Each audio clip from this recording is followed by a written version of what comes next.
Hi everyone, it's Wednesday, it's 4:30 p.m. Welcome to the ViaMonstra Academy office hours. I'm Johan, Andrew is Andrew, and today we have a very distinguished guest joining us, Michael Niehaus. Most of you probably know from back in the MDT days, but he'll be here answering questions as well today.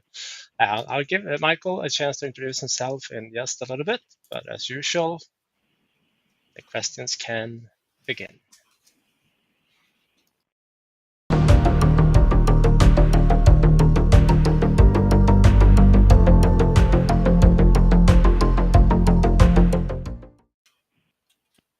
All right, we are back live. So, Michael, who are you? Doing good. Who are you? What are you doing here? What's your? Well, my current job is working for Tanium as a principal R&D engineer, working on deployment solutions, management solutions, and assortment of things around Windows, Linux, Mac OS, etc. You've been doing deployment for a bit, haven't you? Yeah, going back for something like 25 years, deploying Windows, building deployment solutions, working on MDT, working on autopilot, working on that kind of stuff. So my experience on managing Windows devices and deploying Windows devices goes back to basically when my daughter was born, and she's now 27. So it's been a while. Out of your curiosity, how long into the future do you think we will actually be deploying Windows in kind of the traditional sense of deploying or deployment? I don't know. My guess would be 10 to 15 years. All right. There's always the possibility that Microsoft throws a wrench into that and says no more. But at this point, they don't seem to be terribly willing to take that step. But who knows? At some point, something could change. The thing that would have probably changed it would have been Windows 10X, but sadly, it's no more. So as a result, we still have the traditional processes that'll continue. That doesn't mean that they'll continue well. As you noticed with the latest ADK, things don't seem to be working very well with MDT. I replicated your experience with it, but so far have no idea what's causing that. You gotta love error messages that don't tell you where this error is actually coming from. They just pop up and say an error occurred. So requires more investigation to figure out what's going on there.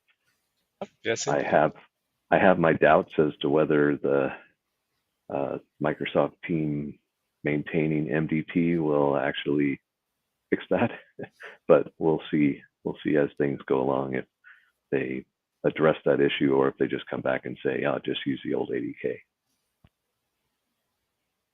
I noticed that you have been over the last, I'll say, 2 years almost now, year and a half, been very, very active on your blog. And for those of you who haven't seen Michael's blog, here is the link to it.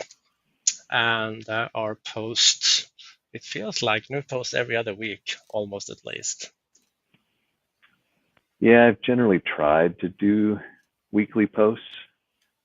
Some months get busier than others, so it does vary, but usually it's one of those things where I'm working on something, and as I'm working on it, whether it's for a work-related task or preparing for a conference presentation or something like that, it's like, well, I'm going through the effort. I might as well turn that into a blog post while I'm at it. Most of those blog posts take somewhere in the neighborhood of 30 minutes to write when you've already done the work that's behind it anyway. So it's not that big of a deal to turn it into a multi-page posting at the same time. So that's the nice part of it, just being able to quickly take those pieces of work and turn them into something that hopefully someone sometime will find value in it. Awesome. So speaking of that, if you want to follow Michael on Twitter, This is his handle right here, Niehaus. And of course, I will be that I will close and I will open these guys.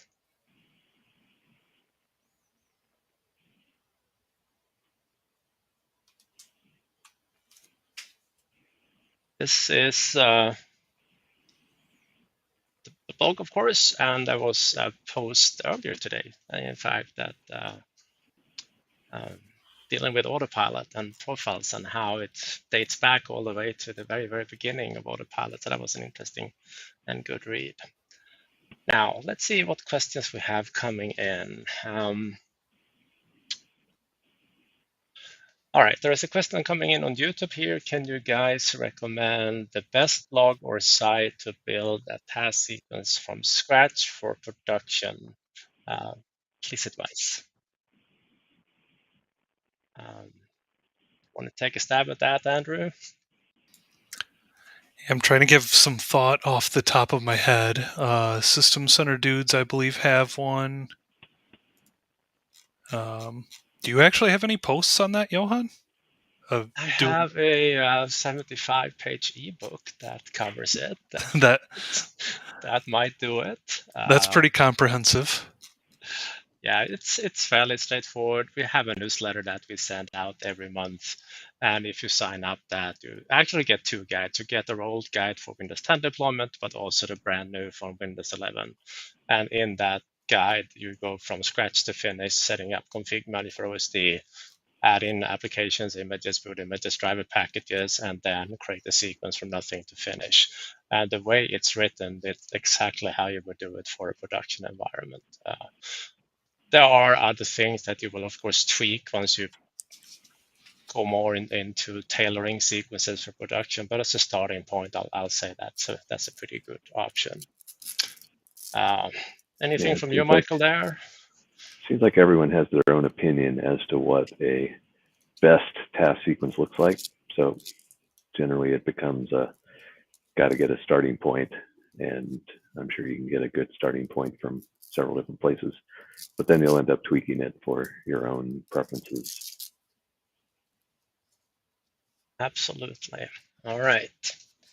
So I hope we answered that one. Alan on YouTube have a question. Do you have any info on creating images for Windows 365 cloud PCs?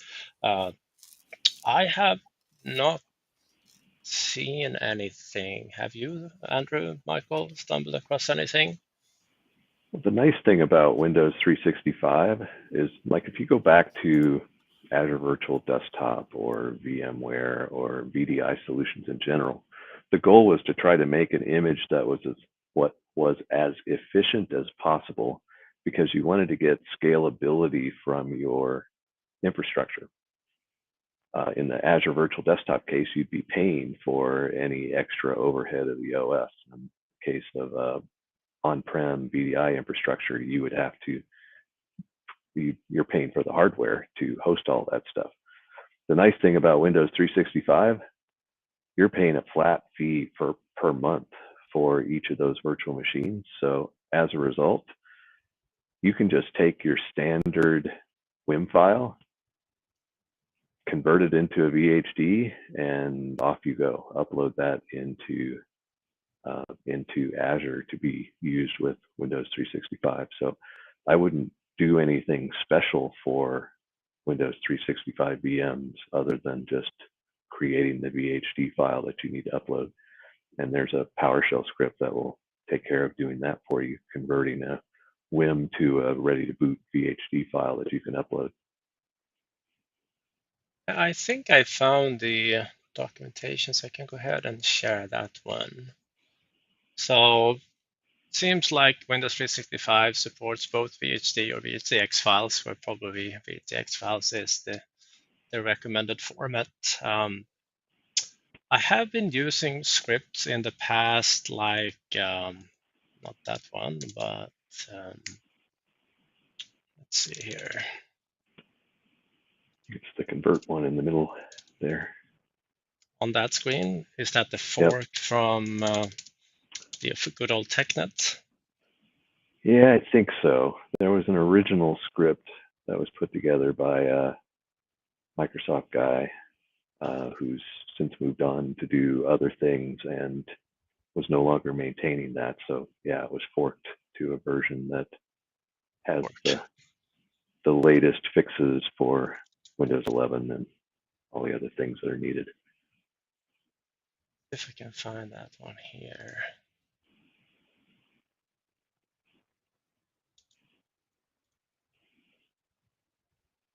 Let's see it here.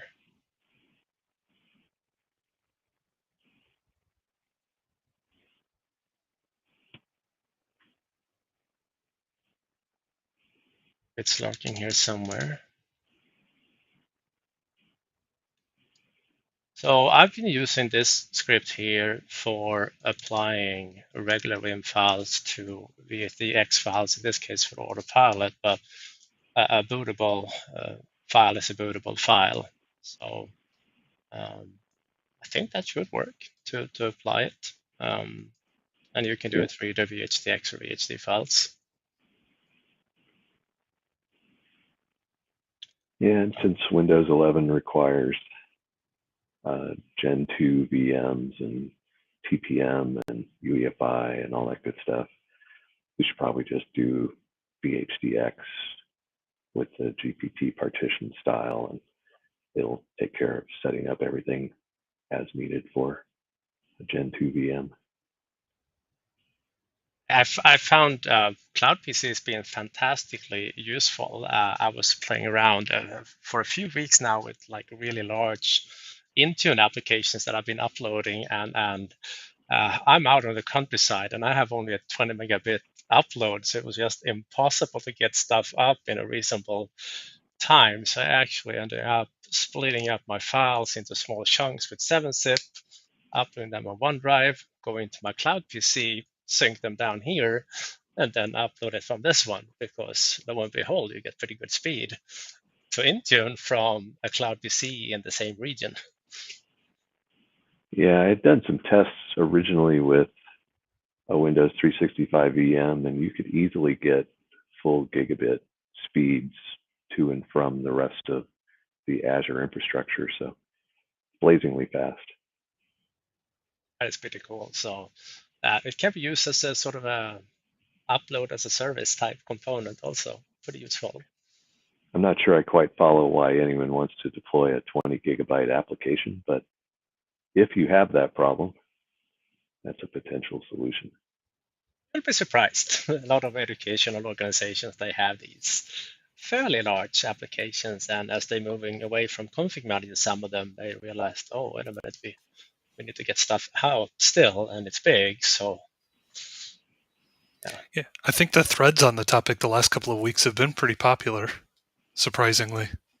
Yeah, more and more people are requesting more storage or a larger application support on their tenant to allow for this, because the default limit is 8 gig. And then they start to stumble across this, okay, how do I get the stuff up and then down in a timely fashion? And my goal for the past week has trying to break the cache server that Microsoft has, the Microsoft Connected Cache that can speed up deployment significantly. I have not yet succeeded, but I'm hoping I still will be able to at some point. But because it does speed up the process quite a bit. And I've spent a lot of time with tweaking delivery optimization to start to get it up in the 80-90% effectiveness, which is actually more difficult than it should be. Most organizations, they are in the 10 to 20% maybe effectiveness, and that there's a lot of things that can be done there. So yeah, fun stuff. Let's see. There's another question coming in on YouTube. I was a follow-up comment for the last one. The sequence that was requested, the instructions from was for ConfigMgr and not MDT, please. And the guide that I have is for ConfigMgr. There is one optional module in it that covers how to build a reference image using MDT, should you need one. Most organizations tend not to do that anymore, but should you need one, there are instructions for it. But otherwise, it's for ConfigMgr as well in that guide. So let's see, another question coming in on YouTube here. I have an MDT WinPE question. How do I go about changing the keyboard layout in WinPE to help with troubleshooting I've tried some cs.ini file, but so far no luck. I think I will actually let Michael ask that question. I was just booting up a VM to look at that. I wasn't going to share a desktop, but let me see if I can share my 4K display.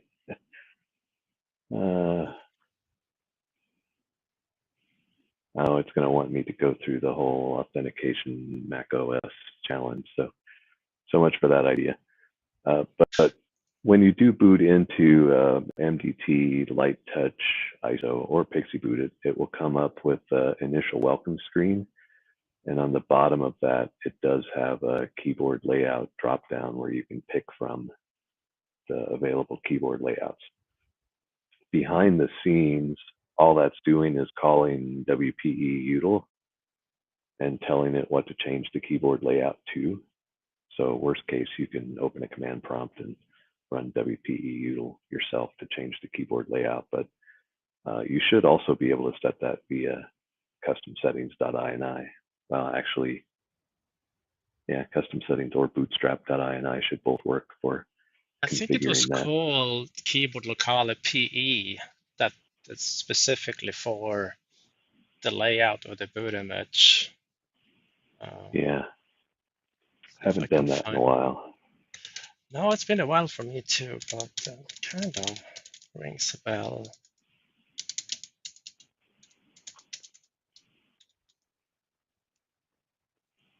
It still is out there somewhere, a reference documentation for all the variables that are available. Here we go.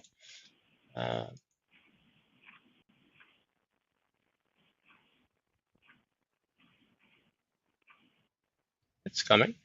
It's thinking about it. But while we're waiting for that one, I was about to start up a VM on an ISO just to show you what Michael was referring to. Probably help if it's on the same network as the server.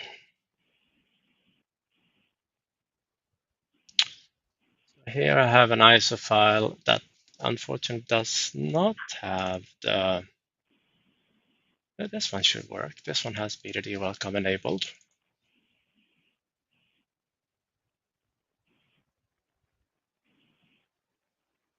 Nothing can go wrong in the live demo, can it? Oh, certainly not.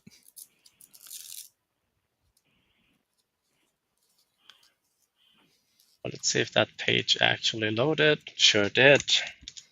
See, it was somewhat. Yeah. This is the bootstrap in the setting for keyboard locale that allow you to hard code it to either this style or the old, I call it XP style language packs, but a different way of setting them. So that's something you can do. So I'll put this document in our little link sections that we published after the session. For those of you who are new to the Academy here, those links are published both on our website as well as on the YouTube live stream for this. If you'd like to post it to Johan, I also dropped the link directly to the set keyboard layout option for WPE util in the chat. Aren't you a champ? That's great. All right, let me see. It's August 24 today. Thank you, sir. Appreciate that. And I see you also dropped the link for the sequences that was mentioned earlier. Yeah, I added a couple of different options in there just in case. All right, that will do. Dang, you've been busy. Give me just a second here. Well, I got to do something. Yeah.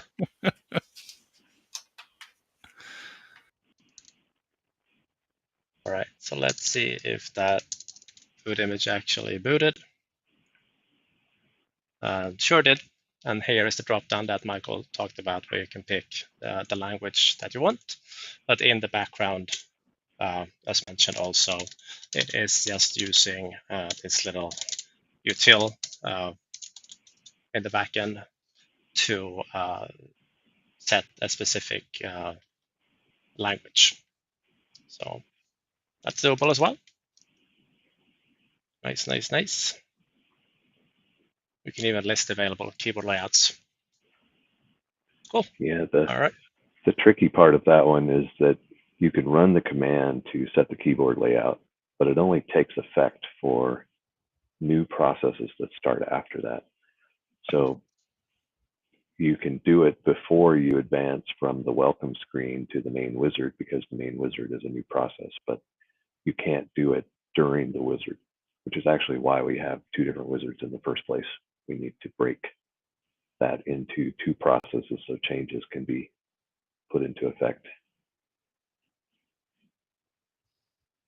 I have a question for Andrew also. Do you recognize the background here?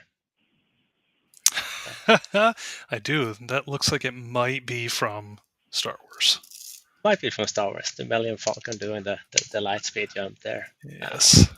Good stuff. All right. One of the highlights of my summer. Yes. All right, let's see. There is a question coming in on LinkedIn. During an MDT sequence, can we add a task to join, basically do a hybrid join for Azure AD? I know that you, Michael, has actually been working on some of those scenarios for your organization. Yeah, the short answer is no, you can't do that because the process is rather convoluted. The device will join Active Directory and it then needs to register with Azure AD. But before it can do that registration to complete the hybrid Azure AD join process, it first needs to update its own computer account in Active Directory to put a certificate on it. After it does that, then the device has to sync from Active Directory to Azure AD using Azure AD Connect. And then a user needs to sign on to get an Azure AD user token. At that point, the hybrid process is complete. So there's no real way to speed that along on the client itself, unless you just make sure the client has connectivity from the moment that it initially boots up. But still, you're talking about a process that's dependent on Azure AD Connect syncing every 30 minutes to get that information pushed into the cloud. If by chance a user signs into the device before that sync has occurred, they won't get a user token, the hybrid registration process won't complete, and really it won't work until they sign out and sign back in again after it's finished. So probably 30 minutes later, it'll work fine.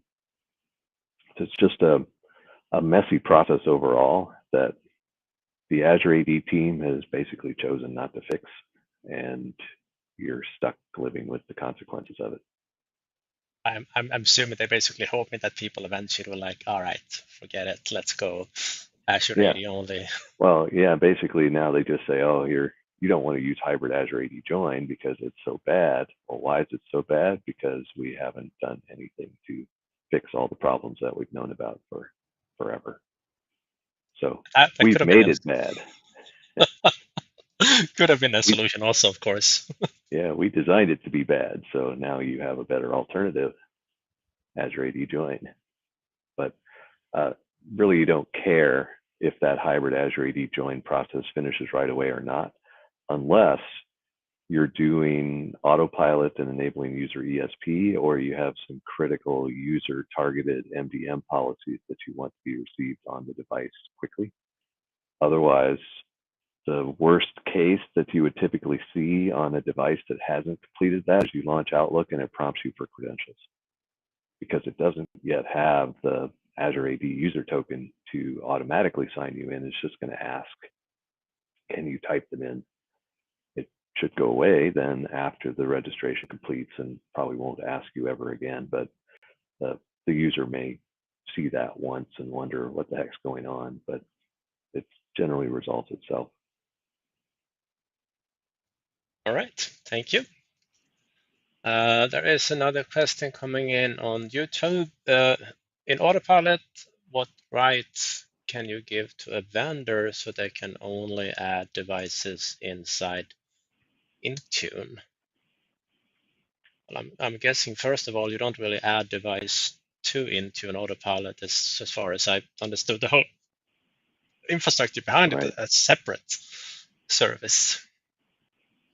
Yeah, when you say vendor, that makes it a little generic because there's two possibilities. One is the OEM does it via an OEM API. The other case would be a reseller or distributor does it via partner center. Either way, they're both being added directly to the autopilot database. They're not being added to Intune, and then Intune syncs them from autopilot into Intune. So they end up showing up, but the OEM or partner, distributor, reseller is doing work on the back end to enable that. There is a page in the autopilot documentation that describes the rights that are required to do that. If you're using the OEM API, it's pretty easy. A global admin needs to sign into Azure AD and approve the OEM to enable that. No other rights required. In the partner center case, it's a little more dangerous because the default is to grant the partner full global admin rights to the tenant. And most customers don't want that. They don't want the partner to have full unrestricted rights to their Azure Active Directory tenant. So there is a DAP-free registration process where DAP is delegated admin permissions. You just need to make sure that you are clicking the link that takes you to a DAP-free enrollment. But the documentation talks about the fact that it's not required to give the partner full admin rights to your tenant in order to register devices. They just need to have an association, a relationship between their tenant and your tenant in order to do that. So if you're asked to give more rights than what you are comfortable with, well, you don't need to give those rights. So read through the documentation and make sure you understand that. All right, beautiful. Another question here on YouTube. We have 400 hybrid AAD joined laptops. They're co-managed. What's the process to get them off the domain and still be co-managed? Just remove it from the domain, or do you have to rejoin them to Azure AD? Simple process. Put them in a box, ship them off to be recycled, get a new computer out of the box, and join the new computer into Azure AD.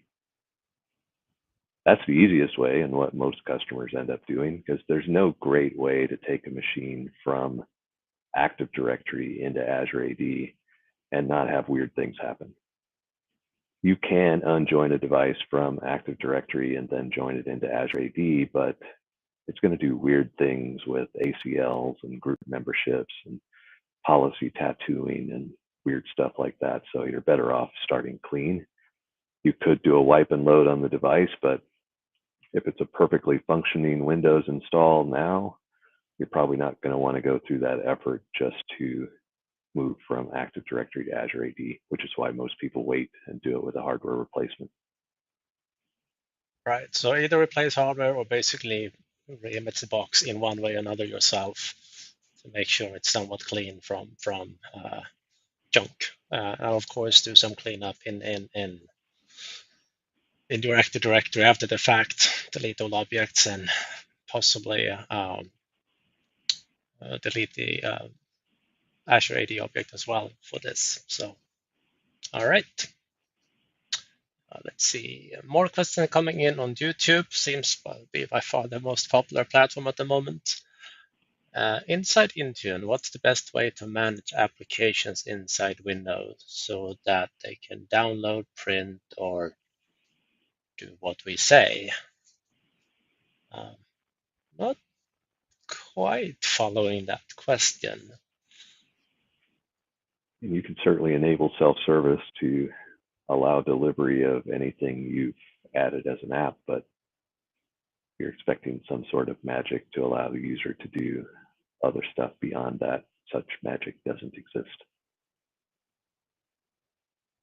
mean, there are options these days with universal printing and other to get some sort of printing support from cloud. So definitely options for doing that are available that previously was available pretty much only with your own, local print server, but that has been developed over a few years. And I don't know too many organizations that are using it, but it is generally available to use for cloud-only environment. Do you have any additional info there, Andrew, Michael? Nope, nothing there. I haven't really run across anybody that's been using that either, but All right then. Another question while I'm here. Any idea how to configure Dell UEFI settings from MDT, password, TPM status, and so on? Yes, PowerShell and a bit more PowerShell is usually the trick there. What I found is quite useful when trying to figure things out is that, so this was the Dell case. So let me go to one of my sequences. I think I might have one for MDT since that was the question.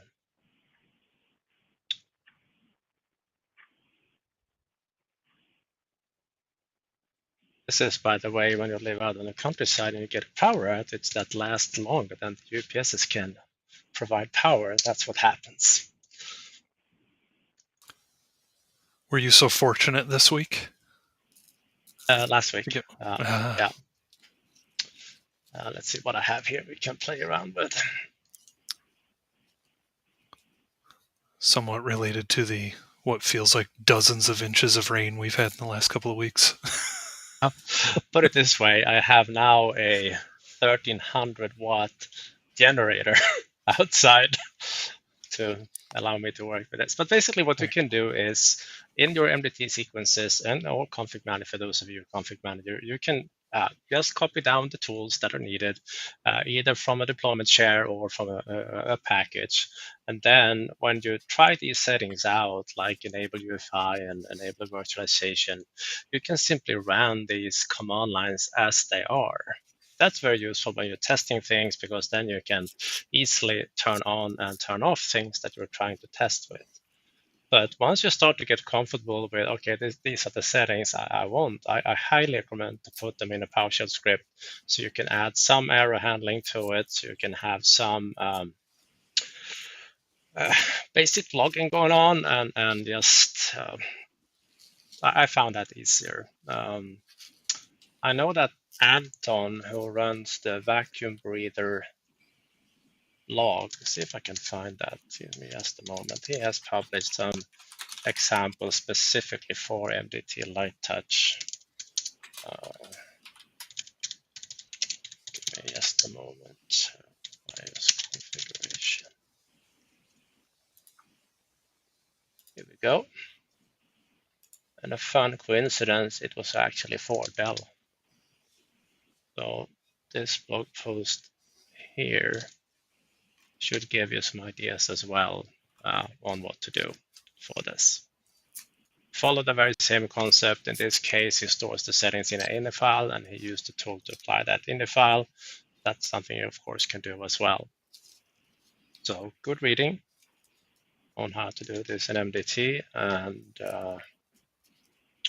I will put that in our link collection before I forget, because otherwise Andrew will yell at me, and I don't want that. All right. So let me share that out so you can actually see it. Whoop, I did not mean to do that. I'm starting to learn this UI here, getting there. So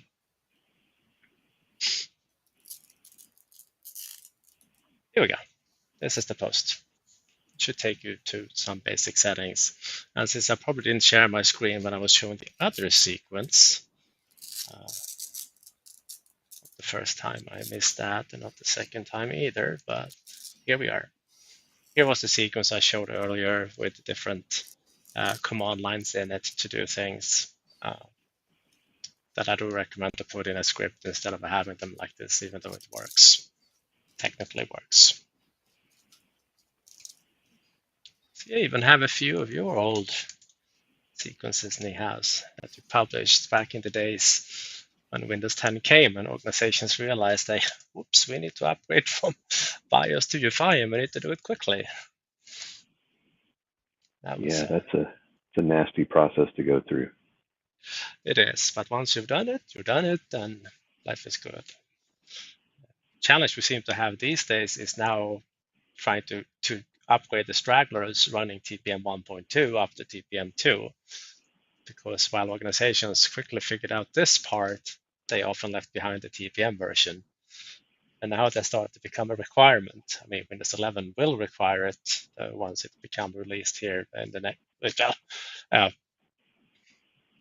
Yeah. Windows 11 does require TPM 2 and UEFI being enabled to be happy. Yeah, the weird part about that is TPM 2's been out since like 2015. So if you're trying to get a machine that's older than 2015 running Windows 11, there's something wrong. It's time to let that machine go. Indeed. Challenge these days is, of course, the shortage of components. It's really hard to buy new machines for some organizations. At least the machines you want may be hard to find. But yeah. All right, let's see what else we have here.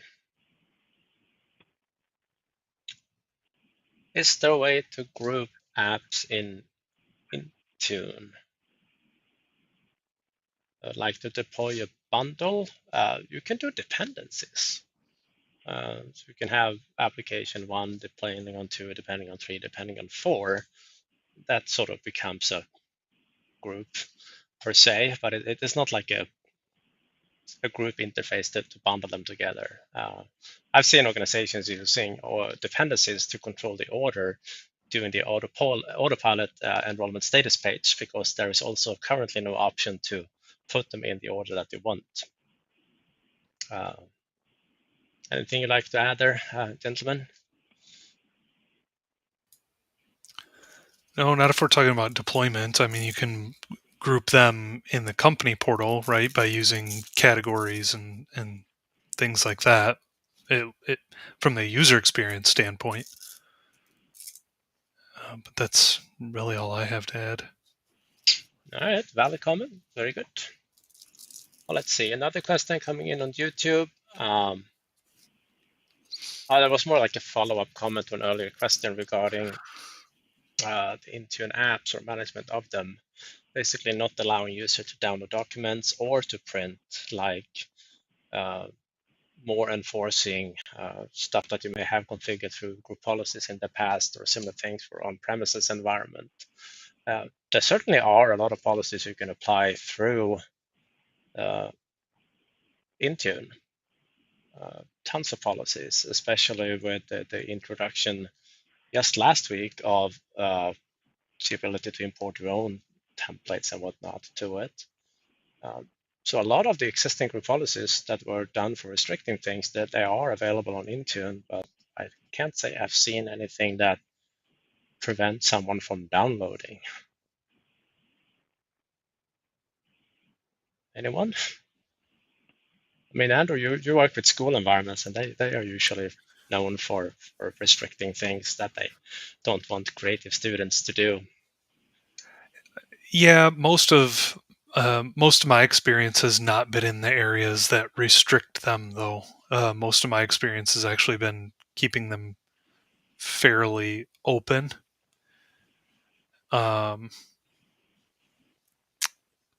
No, downloading, nothing I can think of off the top of my head, and unless maybe the some of the browser settings may allow that restriction.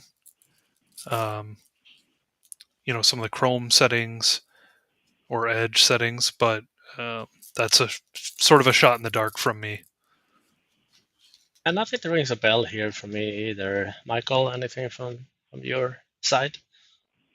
No, and even in school environments, students are pretty creative. finding ways around policies like that are generally fairly easy. Yep. Absolutely true. All right, let's see. Another question. How to whitelist devices to plug into USB ports or allow only specific models of USB sticks while not others? Well, I know that starting with Windows Vista, regular group policies actually allow you to control exactly which devices down to the plug and play ID or a generic plug and play ID or a brand or vendor USB stick can be configured to not be allowed to install on the device when you plug it in. That's I think it's a better option than putting like super glue in the USB ports because that's a kind of a one-time operation. I haven't seen if any of those are available in Intune at all. Those device restriction policies, or it's not device restriction per se, it's more like what components you can add. But they certainly been available in normal group policies. Anything you guys like to add to that, Andrew, Michael? Is it that I just dropped a link into the chat? If you want to pop that open, maybe that's what you're referring to? Just on the Intune side? Let's see. I'll bring it up here and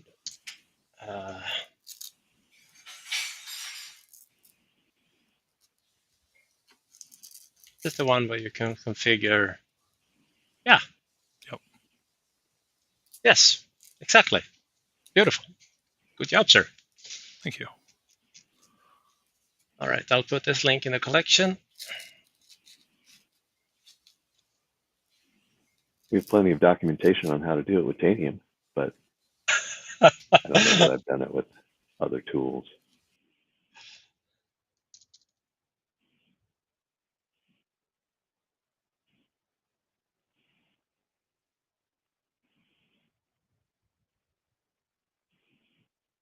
All right, perfect. Let's see.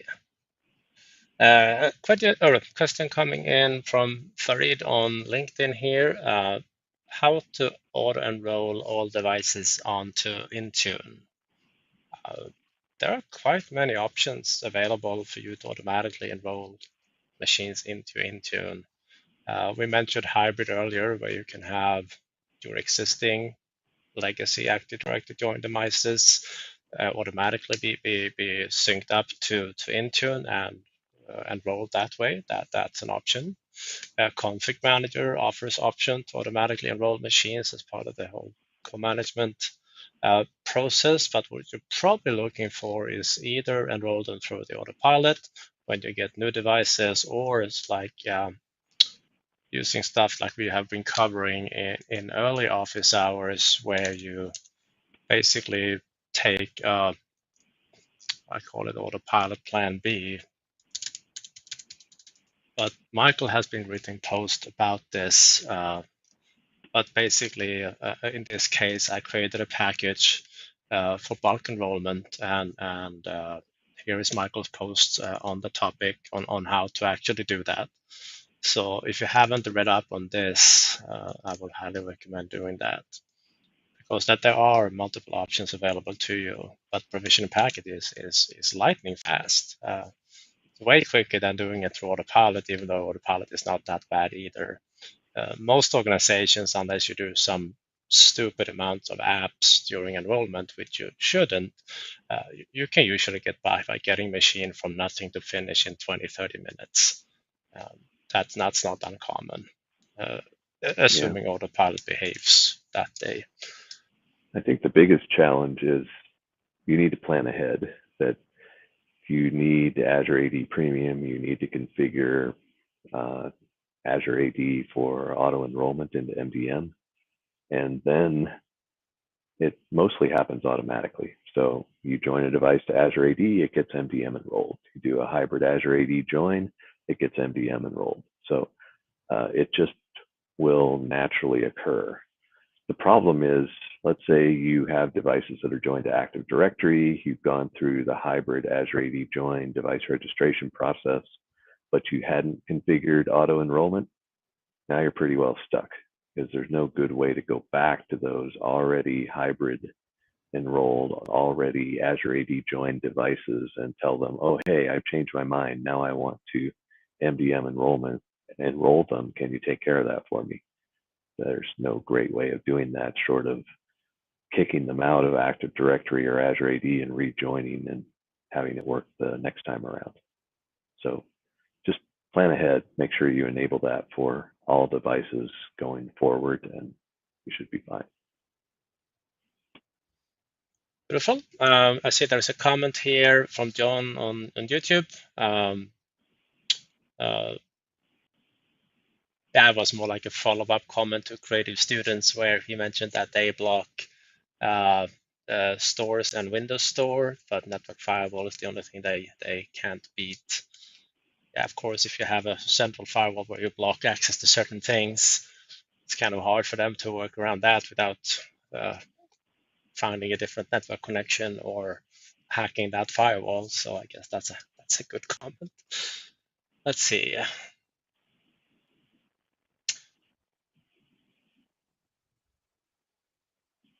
There was a follow-up question regarding the whole USB port thing. This was regarding, okay, we are doing deployment through MDT. Can I do the same thing through deployment? Yeah, you can definitely apply regular group policies using MDT. MDT Light Touch is nice in that way that it actually, by default, don't pretend or prevent policies from coming down when it's running. That can also be a curse if you have policies that actually breaks the sequence. Some organizations, they have to put their machines into a staging OU, allow it to finish their deployment, and then as the final step in the sequence, they move the object to the right OU, reboot the machine, and all settings are applied. Back in the days, MDT also offered a built-in script to apply local group policy packs that you created, and there was a utility lgpo.exe that you can run to set those, and that was a script in MDT that would apply those local policy packs. Those still actually exist, those utilities, and I have been updated as the different versions of Windows has been coming along, but I haven't used any of those in quite a while. I remember I wrote a blog post, it must have been, I forgot when.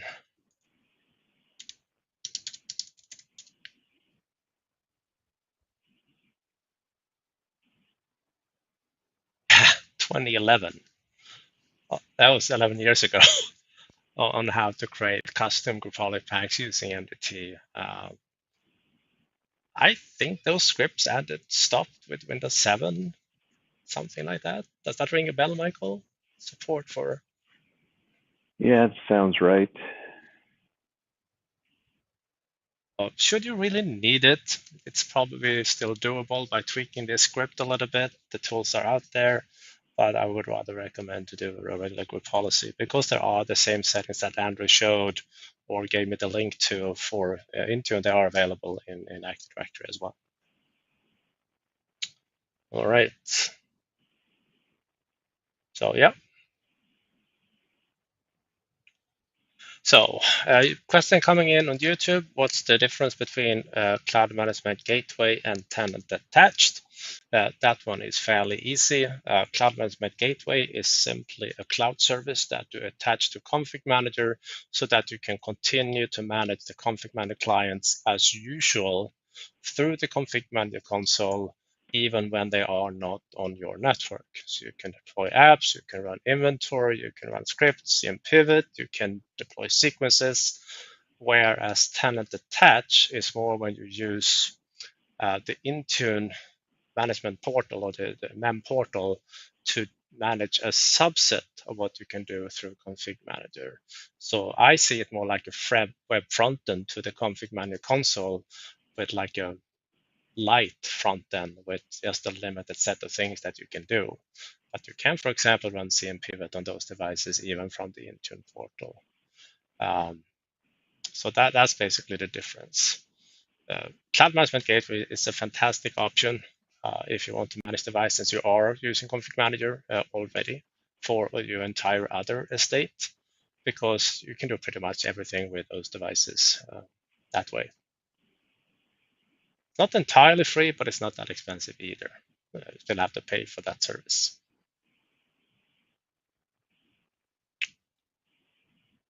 Anything you'd like to add there, gentlemen, to that comment? Pretty straightforward. No, I was just reading ahead and trying to figure out what's the deal with frogs. That might be someone trying to troll the YouTube stream. We had a few of those over the year now when we're doing the academy.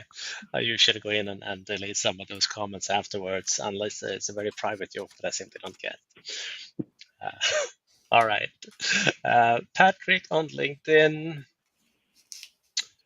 he's basically asking for how can we do software metering, the equivalent of software metering in Intune.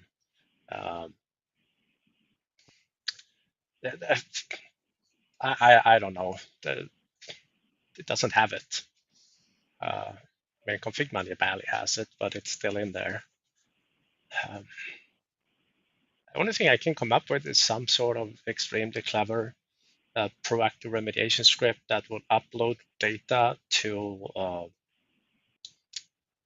log analytics that they can tap into and create nice reports. I mean, we have shared quite many workbooks here throughout the office hours over the months.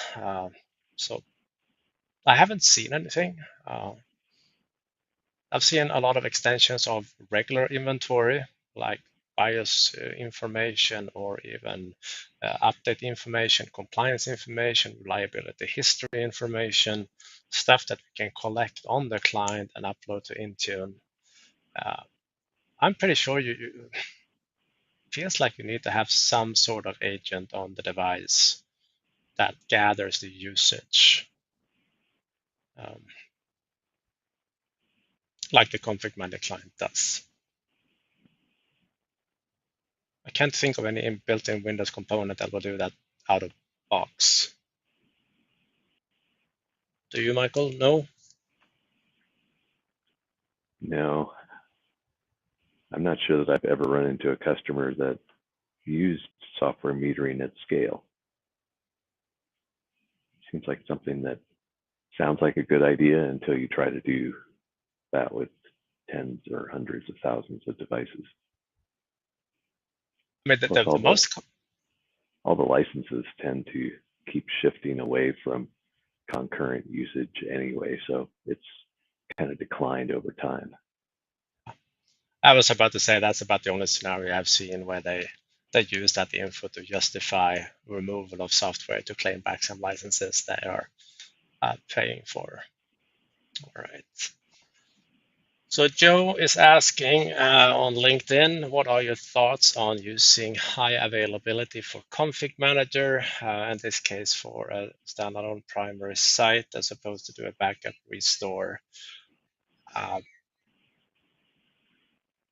am 100% for keeping things simple and adding in clustered SQLs, remote content library, high availability is not simple.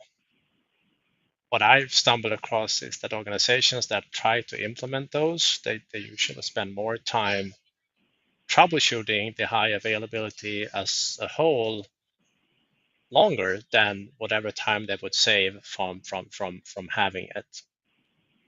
If you have a single primary site, if it breaks down, you can usually restore it within hours. And most people won't even notice it was gone.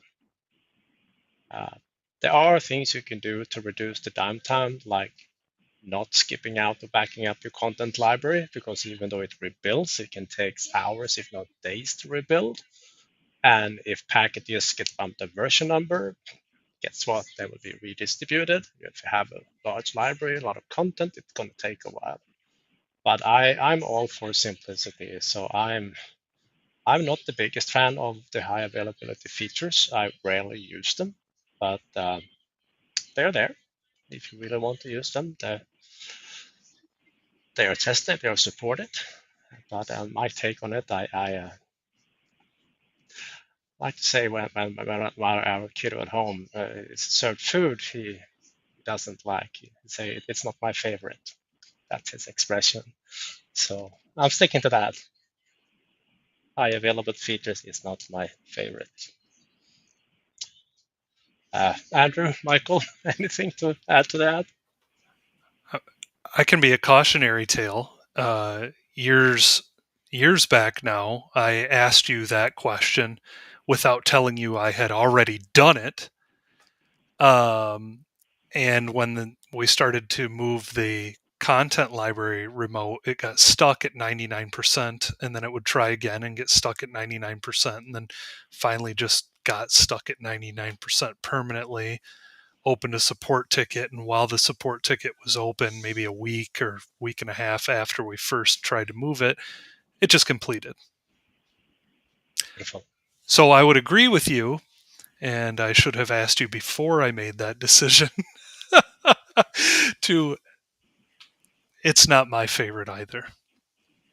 Or my youngest says something similar. She says, I don't love it, because she thinks she has to love everything. I love it. That's great. Give me just a second.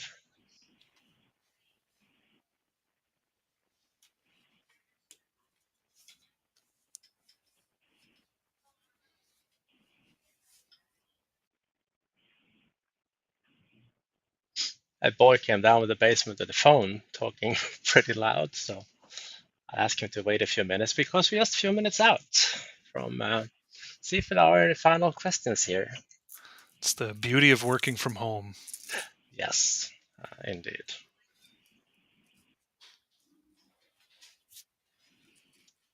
All right. I actually don't any more questions coming in. I probably scared them away.